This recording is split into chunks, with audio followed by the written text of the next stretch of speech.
Welcome to 30/16 news. ముందుగా headlines చూద్దాం. బల్దియాలో మొదలైన ఎన్నికల సందడి, అభ్యర్థుల ఎంపిక, వ్యూహ రచనలో పార్టీలు. జీహెచ్ఎంసీ రిజర్వేషన్లపై విపక్షాల ఆగ్రహం, న్యాయ పోరాటం చేస్తామన్న దానం. పథకాల అమలులో నిర్లక్ష్యం వద్దన్న బాబు, పశ్చిమ గోదావరి జన్మభూమిలో అధికారులకు క్లాస్. కేంద్రం దృష్టికి నిర్మాణ రంగ సమస్యలు, రియాలిటీకి ఊతమిస్తామన్న టీ సర్కార్. కల్తీ మద్యం కేసులో మరో 6 సెక్షన్ల కింద కేసులు, మల్లాది విష్ణుకు 19 వరకు జ్యుడిషియల్ రిమాండ్. జయను వెంటాడుతోన్న ఆస్తుల కేసు విచారణకు స్వీకరించిన సుప్రీంకోర్టు. సాక్ష్యాలిచ్చాం, చర్యలు తీసుకోండి, పఠాన్కోట్ ఘటనలో పాక్పై భారత్ ఒత్తిడి.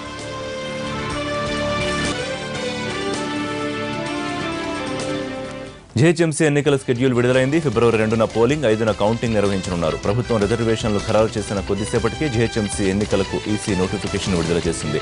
12 నుంచి 17 వరకు నామినేషన్ల స్వీకరణ, 18న నామినేషన్ల పరిశీలన, అలాగే 21 వరకు నామినేషన్ల ఉపసంహరణకు గడువిచ్చింది ఈసీ. ఎన్నికల షెడ్యూల్, రిజర్వేషన్లు ఖరారు కావడంతో పార్టీలు దీనిపై పరిశీలన చేస్తున్నాయి. రిజర్వేషన్ల విషయంలో విపక్ష పార్టీ నేతలు అభ్యంతరం తెలిపేందుకు సిద్ధమవుతున్నారు.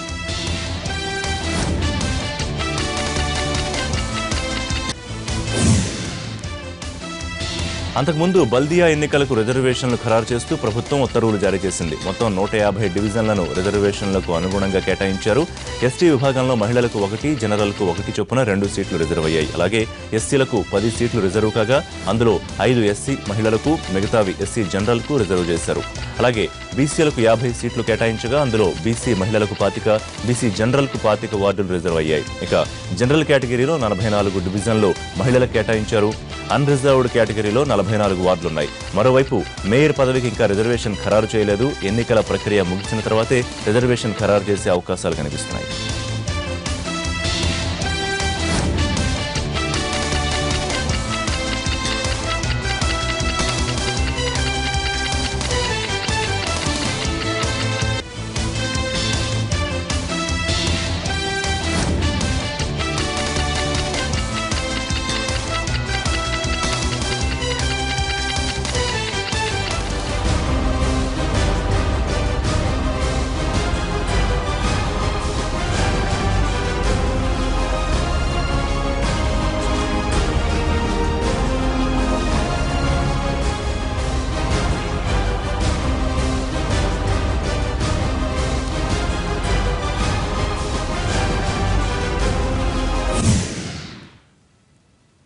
జీహెచ్ఎంసీ ఎన్నికల్లో గత 13 నెలల్లో లేని తొందర ఇప్పుడు ఎందుకని ప్రశ్నించారు తెలంగాణ వైసీపీ అధ్యక్షుడు పొంగులేటి శ్రీనివాసరెడ్డి. ప్రభుత్వం అధికార దుర్వినియోగాన్ని ఉపయోగించుకుని దొడ్డిదారిన మేయర్ స్థానాన్ని కైవసం చేసుకునేందుకు ప్రయత్నిస్తోందని ఆరోపించారు. కూడా ముందు షెడ్యూల్ని ఏదైతే రాష్ట్ర విభజన చట్టంలో ఒక లొసుగుంది, ఆ లొసుగు పట్టి ఈ ఎన్నికల షెడ్యూల్ని మార్చొచ్చు అని ఒక కార్యక్రమాన్ని మీరు చేపట్టారో, దొంగదారిన ఏ రకంగా మేయర్ స్థానాన్ని కైవసం చేసుకోవాలని తహతాలాడుతున్నారో యావత్ జీహెచ్ఎంసీ ప్రజలు గమనిస్తున్నారనే విషయాన్ని ఎప్పటికైనా అధికార పార్టీ గమనించాలని ఈ వేదిక మీద నుంచి. ఎన్ని అక్రమాలకు పాల్పడైనా సరే జీహెచ్ఎంసీ ఎన్నికల్లో గెలిచేందుకు టీఆర్ఎస్ ప్రయత్నిస్తోందని ఆరోపించింది టీపీసీసీ. కోర్టు తీర్పు ప్రకారమే ఎన్నికలు నిర్వహించాలని డిమాండ్ చేసింది. సిటీలో సీఎం పేరుతో పెట్టిన హోర్డింగ్స్ ఖర్చే 450 కోట్ల దాకా ఉంటుందని, దీనిపై విచారణ జరిపించాలని గవర్నర్కు విజ్ఞప్తి చేశారు పీసీసీ నాయకులు. ఎన్నికల విషయంలో ప్రభుత్వ తీరుపై ఆయనకు ఫిర్యాదు చేశారు. 31 వర్కింగ్ డేస్ ఈ ఎన్నికల ప్రక్రియ చేయాలి. అది కుదింపు చేసే ప్రయత్నం ఈ ప్రభుత్వం చేయొద్దని చెప్పి కూడా మేము గవర్నర్కి రిప్రజెంట్ చేశాము. అదేవిధంగా వార్డ్ రిజర్వేషన్ తుది లిస్ట్ పబ్లిషింగ్ నుంచి నామినేషన్ మొదలయ్యే తారీఖు వరకు 1 వారం రోజులున్న గ్యాప్ ఉండాలి. ఎందుకంటే ఇది పొలిటికల్ పార్టీ సింబల్ మీద అయ్యే ఎన్నికలు. పొలిటికల్ పార్టీస్ అభ్యర్థులను ఖరారు చేసుకునేందుకు వార్డ్ రిజర్వేషన్ ప్రకటించిన తర్వాత నామినేషన్ ప్రక్రియ మొదలు కావడానికి కనీసం వారం రోజుల్లో గడువు ఇవ్వాలని చెప్పి మేము గవర్నర్ గారు కూడా కోరడం జరిగింది. ఇంకా ముఖ్యమైన విషయం గవర్నర్ గారు చెప్పాం, యావత్ తెలంగాణ సమాజం గమనించాలి. హైదరాబాద్లో 2000 హోర్డింగ్లు ఈ అధికార పార్టీ పెట్టింది. మా లెక్కల ప్రకారం ఈ హోర్డింగ్ల ఖర్చు 450 కోట్ల రూపాయలు.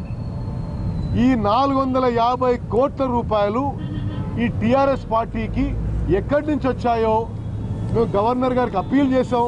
మీకు అథారిటీ ఉంది. ఈ 450 కోట్ల సోర్స్ ఆఫ్ ఇన్కమ్ ఈ పొలిటికల్ పార్టీని మీరు ప్రశ్నించాలని చెప్పి, మీకు ఒక ఎంక్వైరీ చేయించాలని చెప్పి ఈరోజు గవర్నర్ గారు రిప్రజెంట్ చేయడం జరిగింది. జీహెచ్ఎంసీ ఎన్నికల విషయంలో టీఆర్ఎస్ ఏకపక్షంగా వ్యవహరిస్తూ ప్రతిపక్షాలను తొక్కేసే ప్రయత్నం చేస్తోందని గవర్నర్కు ఫిర్యాదు చేసింది బీజేపీ. ఆర్డినెన్స్ తీసుకొచ్చైనా సరే తాను అనుకున్నట్టుగా తక్కువ సమయంలోనే ప్రక్రియ పూర్తి చేసే ప్రయత్నంలో ఉందని, దీన్ని అడ్డుకోవాలని విజ్ఞప్తి చేసింది.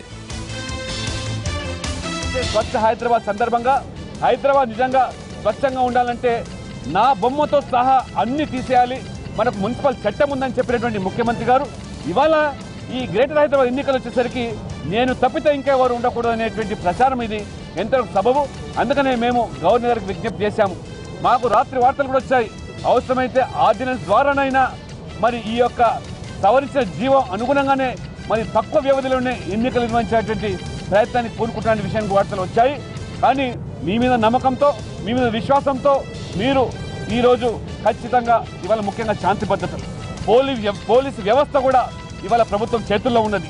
కాబట్టి ప్రభుత్వము మరి ఈ యొక్క ప్రతిపక్షాలను ఎన్ని రకాలుగా ఇబ్బంది పెట్టేదానికి ఆస్కారం ఉంది. కాబట్టి ఈ ఎలక్షన్స్ అన్ని కూడా చాలా ఫ్రీ అండ్ ఫెయిర్గా జరగాలంటే ఖచ్చితంగా మీరు జోక్యం చేసుకోవాలి.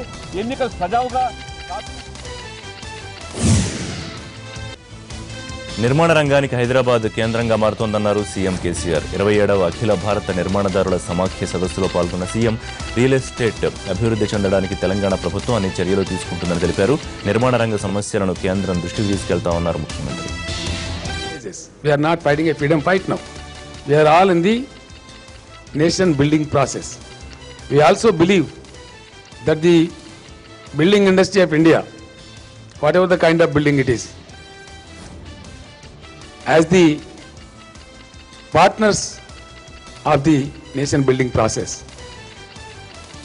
I have started calling the contractors. I told our government officers, don't call them as contractors but call them as working agencies. The agencies are working in the process of nation building. Let's change the name. And to the best of my mind, this industry is the second largest employment providing industry after the agriculture of the country.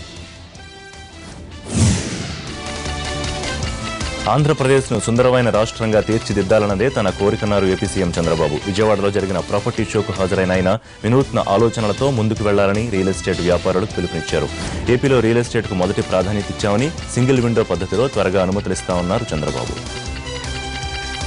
Township ఒక రాజధాని రెండు కలిపొచ్చే ఏకైక నగరం మన అమరావతి అని చెప్పి కూడా నేను మీకు తెలియజేస్తున్నా. ఇంకొక పక్కన మీరు ఒకసారి చూస్తే అమరావతి మామూలు సిటీ కాదు, green and also blue city. నేను మిమ్మల్ని కోరేది ఒకటే, విశ్వసనీయత.